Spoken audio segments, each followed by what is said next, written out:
the fridge is broken, the toilet's leaking, so-and-so's stolen my girlfriend. And it's like, really? When did it, where does it say HR manager on my job description? And it turns out that as owner of the company, yes, it does say HR manager, CEO, finance director, because the buck stops with you. And the minute you are the boss, the leader, everyone looks to you. Lee, what should I do about X? Like, I don't care. I'm trying to make us some money. Go and buy some toilet rolls. Yeah. Hey everybody, it's John Lamberton here alongside my good friend and business partner, Mr. Jason Brockman. We are here for another episode of the Ambitious Lifestyle Business Podcast, where as always, it is our job to help you get more customers and make more money without just working harder. So without further ado, let's dive straight into this month's episode. Today's guest is a former caravan salesman turned graphic designer. Lee has spent a decade working in various design roles all over the country, setting up numerous failed businesses along the way. Now, he started off as a freelancer, building up a small agency, and after reading a certain book once or twice, decided to rip it up and start again. He's now transitioning away from selling time for money and designing a lifestyle instead by productizing services and creating a digital product which helps other people to go freelance. Please welcome to the show, Mr. Lee Penton. Hello. Hello, mate. How are you? All good, thank you. Thanks for having me. Good. So my opening question, how hard is it to sell a caravan? How hard is it to sell a caravan? That depends who you're selling it to. Well, I mean, it was a long time ago, but some days were good, some days were bad. I suppose, like everything really. But yeah, I mean, back in the day when I was doing it, I was young. I was foolish. But it was good. It was probably one of the best jobs I've ever had. And I say job, and best role that I've ever had. Really, it was a good time. So I mean, in answer to your question, I suppose there's always the groundwork to do, but it's the same as any sales process, really.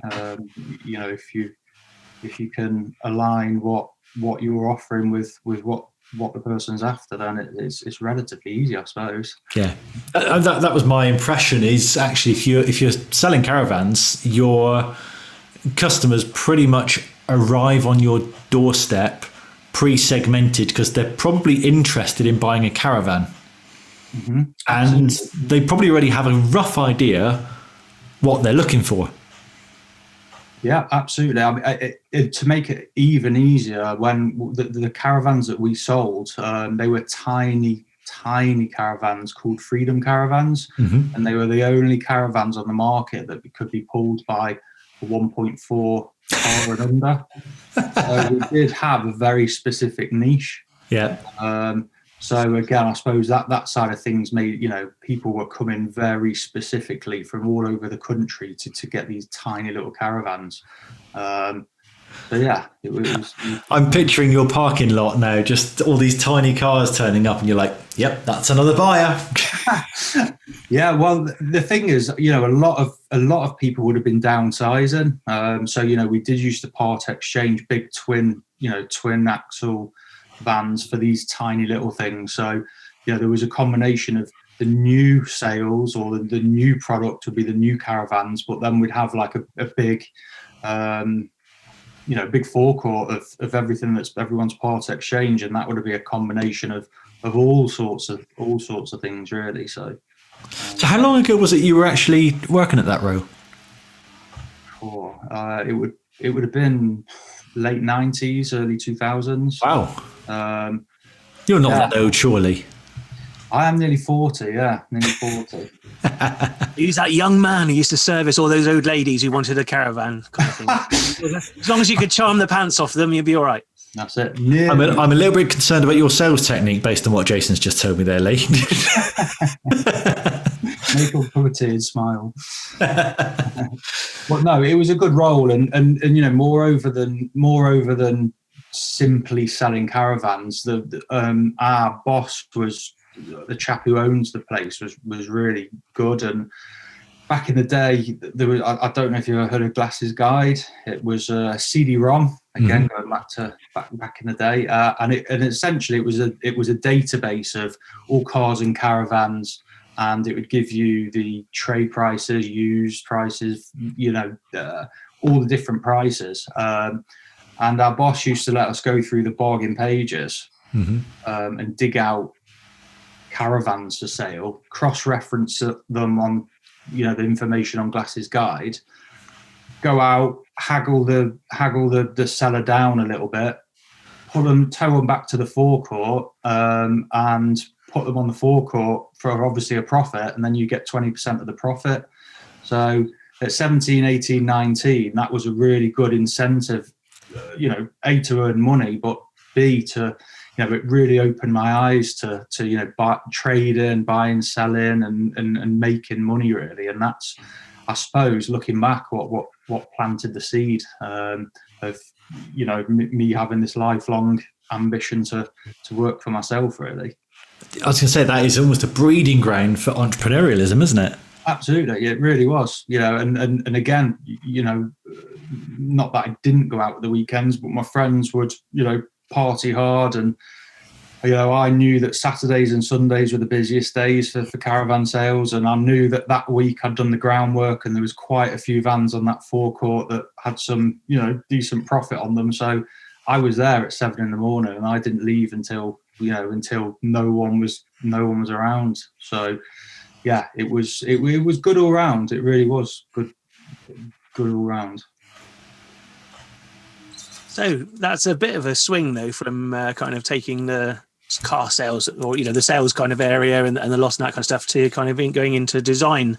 And you're gonna become that entrepreneur and kind of thing. But what made you swing from that to kind of almost a desk type role?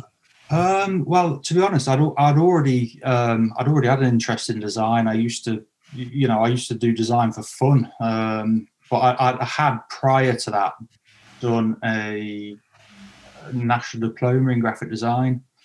So I'd already studied it, and I was in that period of just after college. I didn't really know what to do with my life. I was probably too young to even know what to do with my life, and I saw a caravan sales role, and I thought, that sounds good, and just not expecting it to be what it was, really, and to open my eyes to that. So there was obviously the sales side of things, but once my boss realised that I could do a bit of design, I redesigned all of the literature for the business, the flyers, the leaflets, the brochures, and after two and a half years, I realised that the design side of things is actually what the route that I'd like to go down, really. So that's when I left the job and went to uni in Plymouth, and here I am. Here you are. 20 years later. You came to Plymouth and you never left. No, that is true. Yeah, I did actually leave. I did go back to Manchester. Well, I did go back to Manchester. I went to Manchester for 4 years after uni. But yeah, I after 4 years in Manchester, just missed the southwest, really.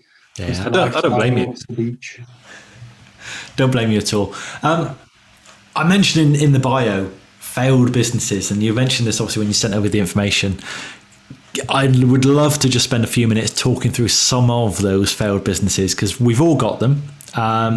We've got a massive collection of businesses that I've even forgotten we had. That at the time the idea for the business was conceived, these were all, every last one of them, £1 million ideas. Fantastic, world-changing, proper game changers these were. That 2 years later, I refused to pay £6 to renew the domain name. So I'd love to hear a little bit about some of these businesses, Lee. Okay, so I mean, going back to post uni, I did a degree in graphic design, but there was a part of it that leaned on web, and it was back in the Flash days, really. So the early days still, I suppose you could call it, of the web. But after uni, I discovered this thing called WordPress. And, you know, once I realized that I could combine my design skills with, you know, with the system that I didn't need to know PHP or code, you know, I could already code HTML and CSS.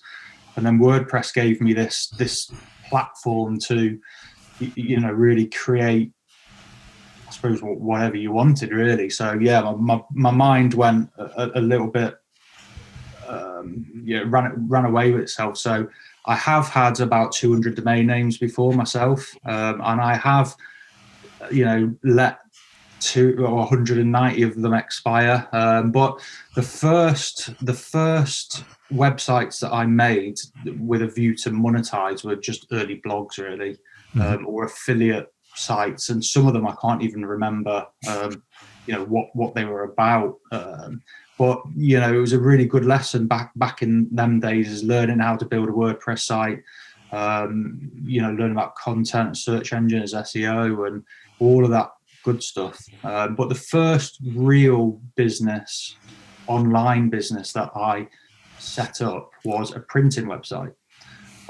So again, worked with a lot of printers, just naturally being a designer.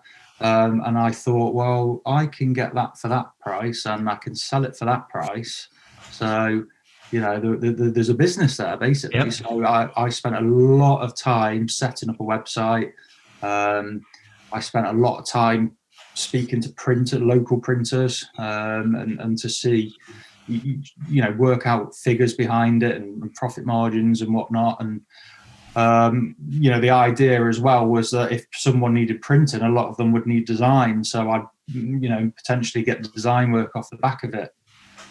So that was the first one that I set up, and I quickly realized that, again, as online or printers set up themselves online, I quickly realized that, you know, if you can buy business cards for £20 and sell them for £23, it's a lot of work for £3 profit. Yeah. You know, and don't get me wrong, I did get some traction to it, and I did, you know, I did get a fair few orders, and I did get design work off the back of it. But again, you know, the lesson learned there was, well, it probably takes the same amount of time to sell something for, you know, that you earn £200 profit than it does to sell something that you earn £2 or £3 profit. So yeah, I mean, I didn't even do a business plan for it, really. I just kind of went for it, and it was one of them. But like all of these early, let's call them explorations, you know, the in hindsight, the value in it for me was just learning, really. They all taught me, you know, numerous lessons, and you know, stuff that I've carried through to today, really. So yeah, the printing website was the first one. When I realized that it probably wasn't going to make the money that I needed or wanted, purely because I think, you know, to really make money in print online, you have to be the printer. You can't be the third party. I mean, it's probably possible, but certainly not back then with my level of experience and whatnot. So then I had the idea to turn it into a printing comparison site, which I thought at the time was a really good idea. Mm-hmm. You know, so I spoke to, again, numerous printers. Do you want to be on my price comparison site? So someone can, you know, if they're looking for 1,000 business cards, they can, you know, they have one place to search numerous different suppliers. And again, good idea, but the problem that I had with that is there's so many variations with sizes, paperweight, print finishes, double-sided, single-sided. There were so many variations. The spreadsheets that I'd get from each supplier would be probably 15,000 rows deep, and trying to keep on top of all that was a nightmare. So yeah, that put that totally to bed, and I held on to that domain name for ages. I did not want. I did not want to. I always thought I could use it for something really, but yeah, I just put the bullet, and that was that one gone really. Yeah, I think I've been there. There's been certain domains that I will pay the £6 for, because by the time 2 more years comes around, I will be in a position to develop that. I know that's going to be a game-changing business. Yeah, absolutely. 2 years later, do you want to renew the domain name? Oh, God, has it really been 2 years? Yeah, I mean, sometimes I've had, over the last 10, 15 years, I've had some ideas that I've never even moved forward. I've never even bought a domain name for, and I have seen 2 or 3 of them being done and being done well. And I do think, whoops. Yeah. One of the chaps who works for us claims that he invented TripAdvisor and Just Eat. Okay. Those weren't the names he called them, but it was, the idea was in his head before these big brands became famous, and that was just it shows that the ideas are worthless. It's the execution that makes a difference, and we all have huge amounts of ideas, don't we? Yeah, absolutely. I think just naturally I've always been the way. I remember when I was 14, 15, and my dad bought a Karcher, the pressure washers, when they'd just come out. They were just come out, pressure washers, and and I had it out of the garage, and I took it downtown, and we went round all the pubs to see if they wanted their beer gardens washing down. And so even from a really young age, it's almost something that I've done naturally is kind of kept my eyes and ears open for opportunities, really. Yeah, it is that almost like entrepreneurial filters, isn't it? Where you just see the opportunities, and let's say you're looking at it from those very early days with the caravans of, well, actually going through the glasses guide and spotting, well, there's an opportunity here for you to buy something below market value, come back, probably, tart it up, give it a wax, make it look at its best, put it on the show court, add a 0 to the end of it.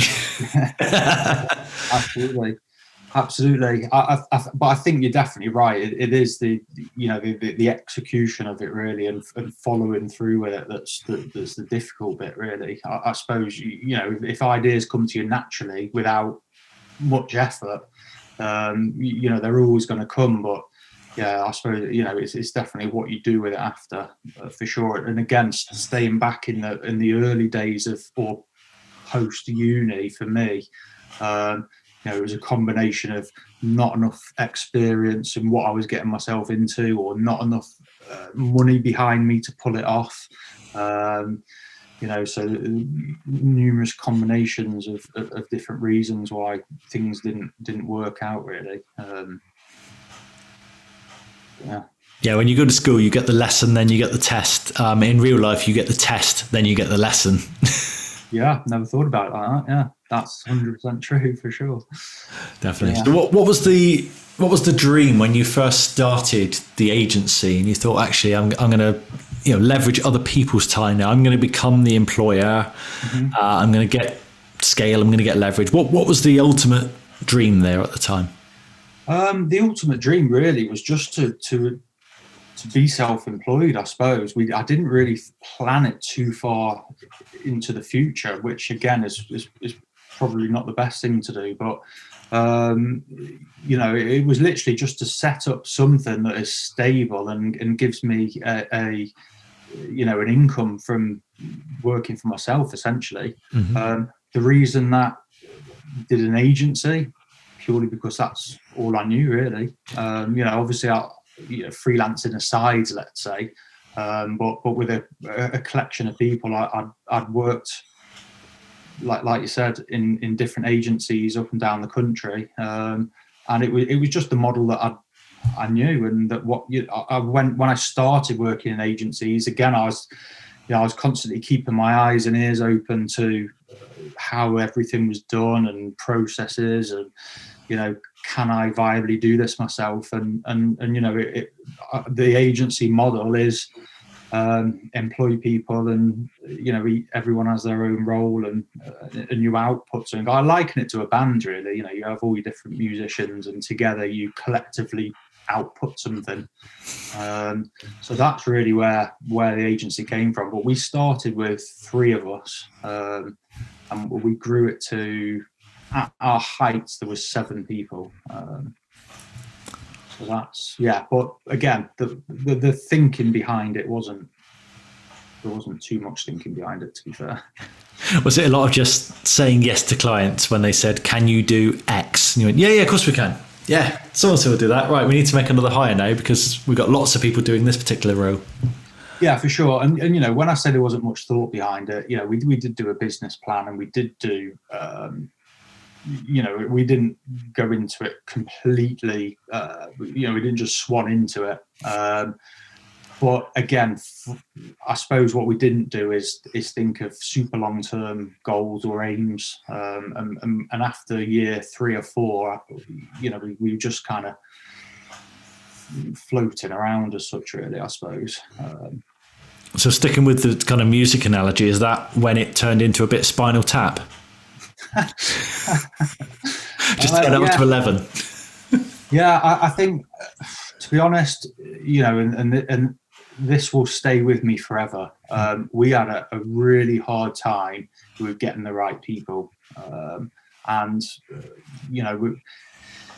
ultimately that's what led to the winding up of it, really, is we just couldn't seem to get the right people, and to a point where after year 3 we actually went through a recruitment agency. And we didn't do the percentage of their salary. We did a fixed upfront fee, and I think it was $5,000, something like that. So we went through this agency, we went through their process, paid them $5,000. The chap started, and 2 months later he was gone. Oh, no.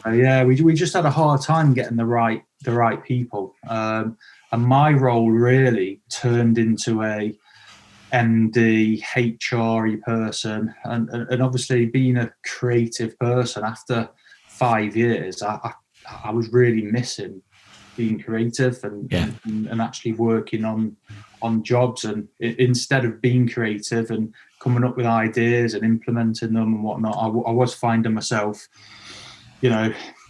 apologising to the client while we can't make the meeting because our lead developer's auntie's cat needs to go to the vet, and he has got to get the bus because his car's broke down. And it was just constant nonsense, basically.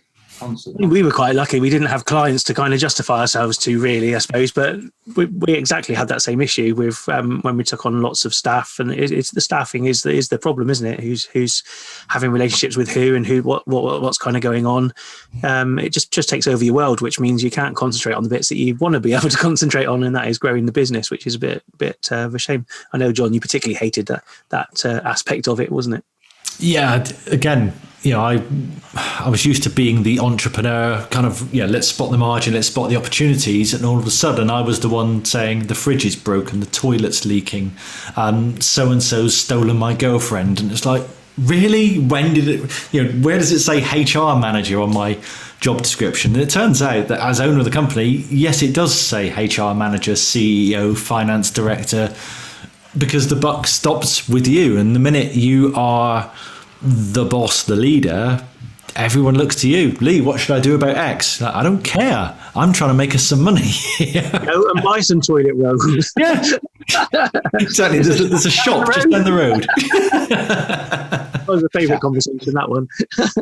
That sounds very similar. Very, very similar. It was. My role had turned in, it just naturally morphed into something that I didn't want to do, and I suppose I'd never actually sat down and thought, what do I actually want to do? I'd gone to uni, I'd studied graphic design, I'd built lots of websites. I knew I could make money with them, with that skill set. So the next thing that, like I said, all I knew was to build an agency and do that, really. But I suppose if I sat down and actually thought about where I eventually wanted to end up, it may have been may have been different from the start, but I don't know. Yeah. So you read a book, I guess. That's kind of something. Was it chicken and egg? Which came first? Was it the reading of the book that led to you kind of closing down the agency, or was it the other way around? Yeah, I think you know, the last probably 18 months it was brewing. I think I to be honest, I burnt myself out. I totally burnt myself out, and I probably worked for 18 months just totally burnt out. And again, you know, I was waking up in the morning, I couldn't be bothered to go into the office, but I had to because, you know, people were relying on me. You know, and I really pushed myself, and it wasn't until I read an article on the BBC website right at the end of the agency, and it was about burnout, and it was, I think it was something like the top 10 symptoms of burnout. And I started from the top, number 1. I was like, oh yeah, I do that. And then number 2, check. I do that as well. Number 3, I was like, I do that as well. And you know, it was that was the realization that I was literally just running myself into the ground and doing something that I didn't even want to do. You know, but I felt that you know, I'd made the bed, so I'm going to lie in it kind of scenario, and I'm quite stubborn, and I didn't want to not admit defeat, but I'm sure, you know, if with a reshuffle, with a shake it up, we could have made it work. But by that time, I had thought about what I want to do and where I'm going, and you know, I was done basically. I was just done. So yeah, as all that was happening, I started to like I say, formulate a plan, think about, you know, where I want to go, what do I want to do, what do I want my life to look like.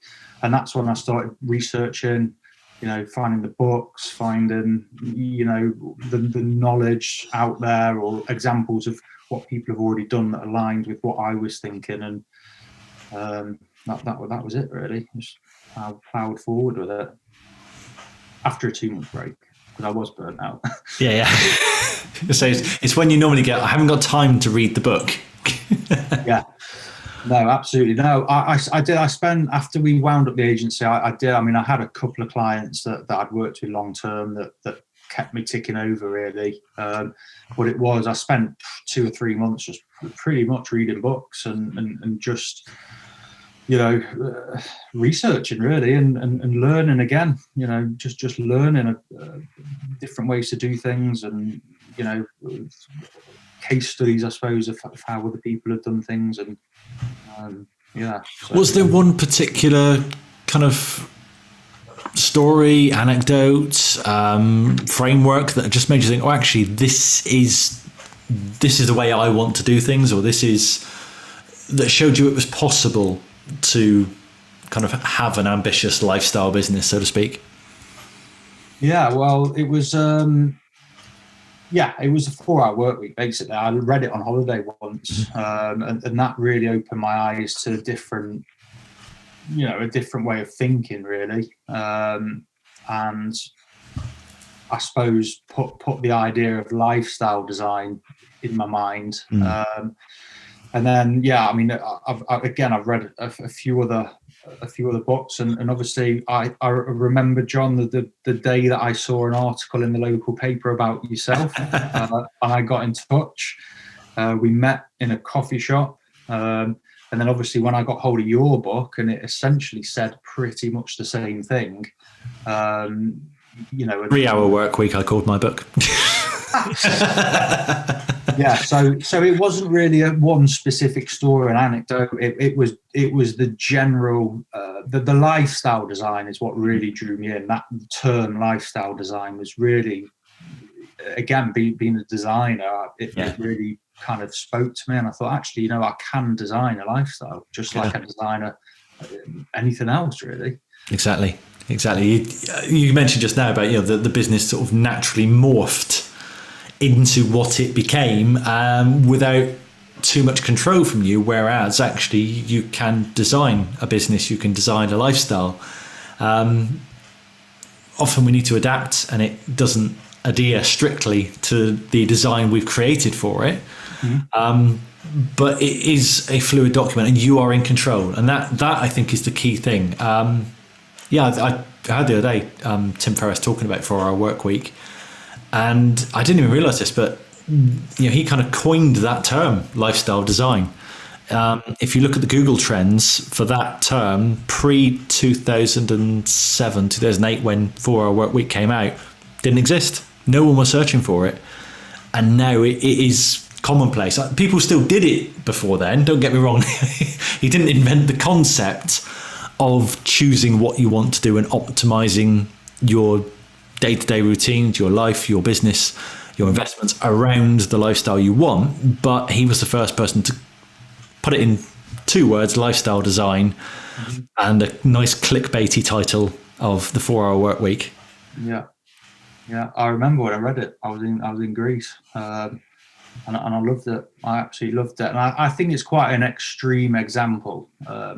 That's one thing that I'm not saying is not doable, but I think the way he set everything up in the early days is quite full on. And what I mean by that is having a PA to buy his wife flowers. He'd get his PA to do it. I think it's an extreme example, but it definitely opened my eyes to what's doable really. And again, researching and even post reading the 4 Hour Work Week, it was just good to see what other people were doing, and more importantly, what the money they were making online, the lifestyle that they built themselves by having a system online or whatnot. So yeah, it was a light bulb moment really, just like Jason's mug behind him. So when you kind of Phoenix out the ashes kind of thing, 2 months off, and when you were kind of like discovering yourself and rediscovering what you kind of wanted for the future, what elements kind of were you drawn to? What did you kind of think, actually my next step must include? Yeah, I think the word there is balance, to be honest with you. It sounds strange, but again, prior to the agency, prior to uni, growing up, I was I want to be loaded. I want millions of pounds in the bank, and I want businesses and whatnot. And I think over time, and I suppose like all good things, really, your outlook changes and whatnot. So really, I realised that don't get me wrong, I like having money. Obviously, it's important. I definitely want to be comfortable. I don't want to ever have to worry about money.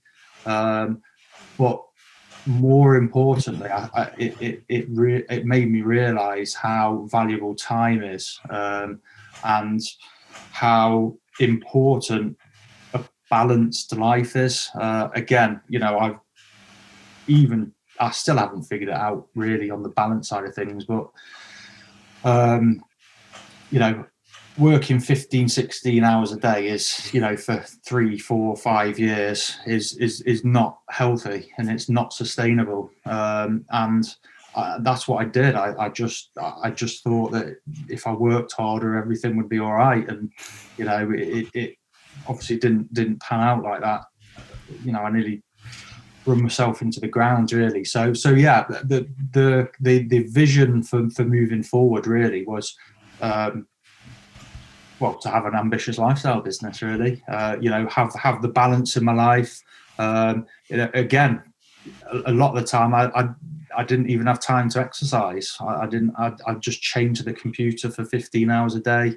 I didn't really eat properly. I definitely didn't exercise properly. And yeah, the time as well. I didn't really have much time to do anything else apart from work. And I suppose when you take yourself out of it and look back on it, you think, what was I doing? Like literally, what was I doing?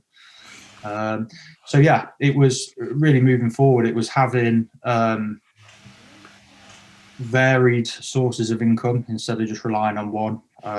It was having a balanced life, having time to do other things than work, keeping healthy. And yeah, so I suppose it was just the the balance aspect of it, I really felt like I needed to get a bit of balance in my life. Fair enough. So you joined 1% Club about maybe 2 years ago now, I think, if not just a bit longer. Do you remember what kind of made you, or what drew you to actually, I need to come to 1% Club and this is what I want to get from it? Do you remember that? Yeah, absolutely. Again, going back to when I read an article in the local paper about John and the 1% Club in general, you know, it was at the right time for me. It was as I'd made this realization of, you know, what I was doing I didn't want to do. I'd kind of done enough reading and research to realize that, you know, this is the route that I want to go down. But then all of a sudden, at the same time, there was a local group, well, local at the time it was, that was full of people who thought the same and were trying to achieve the same, really. So it was a kind of a no-brainer, really. You know, it was a no-brainer. I wanted it to be associated with and around the, you know, similar-minded people who were all pushing for, you know, for the same kind of thing, really. Yeah, the term like-minded kind of business owner or whatever, it's bandied around quite a lot. I use it in a lot of our marketing, but it's true. We, as humans, we are tribal. We want to spend time with people who are like us and who think like us.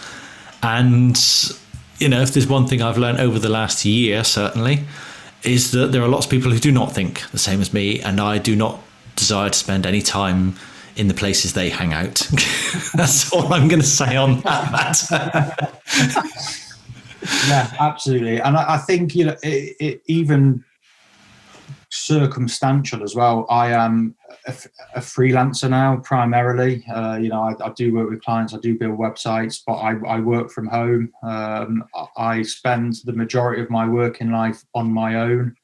And the 1% Club just gives me the ability to talk if I need to, and get questions answered, and, you know, all sorts of benefits, really.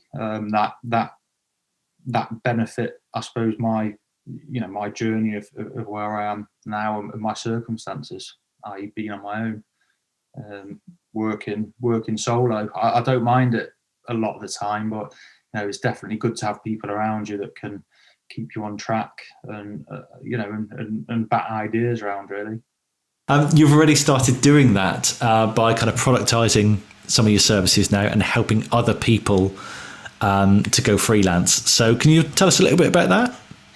Yeah, absolutely. So again, I spent the last 2.5 years traditional freelancing, let's say. So working with clients, delivering design solutions, websites, branding, brochures, etc. And again, going back to the whole lifestyle design, I've really tried to, you know, build monthly recurring revenue and take myself out of the hand-to-mouth existence, while at the same time trying to diversify my revenue streams, really. So the productization of services is still is a development from the freelancing side of things. So there are, again, naturally over the years, I've built quite a few websites for clients in specific kind of business areas, and I've got to know them quite well. I've got to know them, you know, what they look for in a website, what they look for, what systems they need, what functionality they need. So instead of kind of doing bespoke design work on a per client basis, you know, I've spent time building what they need based on my experience, and then selling them a solution, selling them a solution that's pre-built, really. And that has got numerous benefits, I suppose, and that is, first benefit for them is pre-built. They can get a better solution from a financial point of view. It's a pre-made solution, let's say, and they essentially rent the site, I suppose. So that gives me the benefit of building recurring monthly revenue. So I've looked at doing that for multiple different niches, let's say. But at the same time, and again, really, my longer term plans are to move away from client work. Really, client work is very treadmill based. Let's say, you are definitely on a hamster wheel, just running as fast as you possibly can every day of the week. Your inbox is always full. Always people ringing. So yeah, again, going back to my longer term goals and my lifestyle design, it really is to move away from the client work as such. And that really leads into my newest venture, which is, like you say, a digital product to help people go freelance. And that is, like I said earlier, I have typically ran into things with not much planning or minimal planning, and just figured it out as I go, really. And again, looking back in hindsight, if someone had been there to point me in the right direction and give me what I needed and whatnot, it would have made my life easier. So yeah, the plan is to create a product that helps young people go freelance and give them the resources and the information that they need, really. And I don't really like to put an age to it, but for anyone who is thinking about entering the freelance world, it will be hugely valuable for them, and will enable them not to have to figure it all out like I did, essentially. Exactly. Avoid the common mistakes, kind of accelerate the progress. Absolutely, yeah. Outline the typical processes, resources, how to do it, what to look for, what not to do. There's a good 10 years worth of knowledge in there that is. Yeah. So where is it? Where do we go? Where do we find out a bit about that? Because you've teased me loads. Let's find out. Yeah, so the brand's called Venture Freelance, and it can be found at venturefreelance.com. And it is a work in progress, a nearly at the end work in progress, should I say.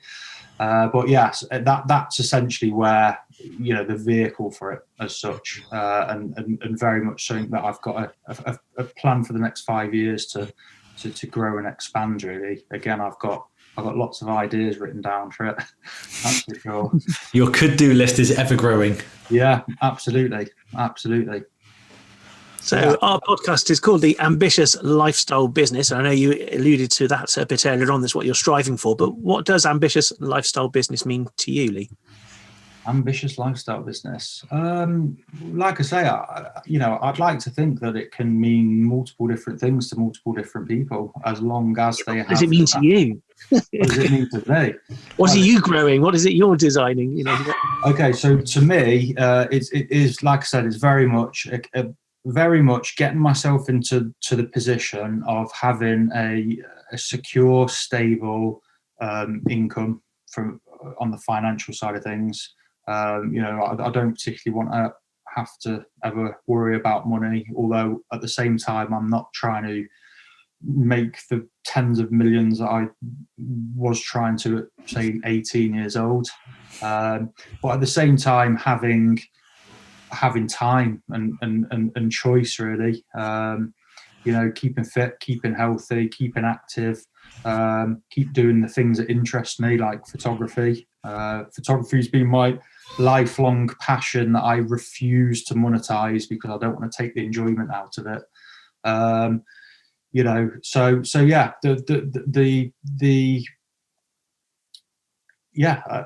nice balanced life, and not having to slave away on a computer or in a factory or whatever it may be all your life to then just, retire and die, I suppose. I just love the word balance, really, and I think you said that a fair few times, during the whole kind of show, really, which is great, and I think balance is fantastic. Lee, thank you ever so much for joining us at today's podcast. You've been an absolutely amazing star of the show, so thank you for that. Yeah. If anybody wants to get into contact with you, obviously we heard your website is venturefreelance.com. That's correct. But how else can they get hold of you?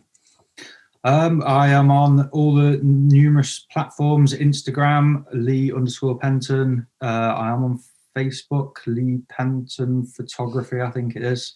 Or they could just email me directly at lee@leepenton.com. And I'd like to say thank you on behalf of John, who seems to have gone quiet all over again, but thanks ever so much for joining us today's I've done it again. Stop muting yourself, John. Podcast. It's been amazing. Thank you. See you later, guys. Bye-bye. Thank you very much. So there we are, another episode in the can. How was it for you? Please let us know. However you listen to these podcasts, please leave a review on that platform. Let us know what we can do better, what you like, what you don't like, and how we can improve to make this show even better for you. We'll see you next time.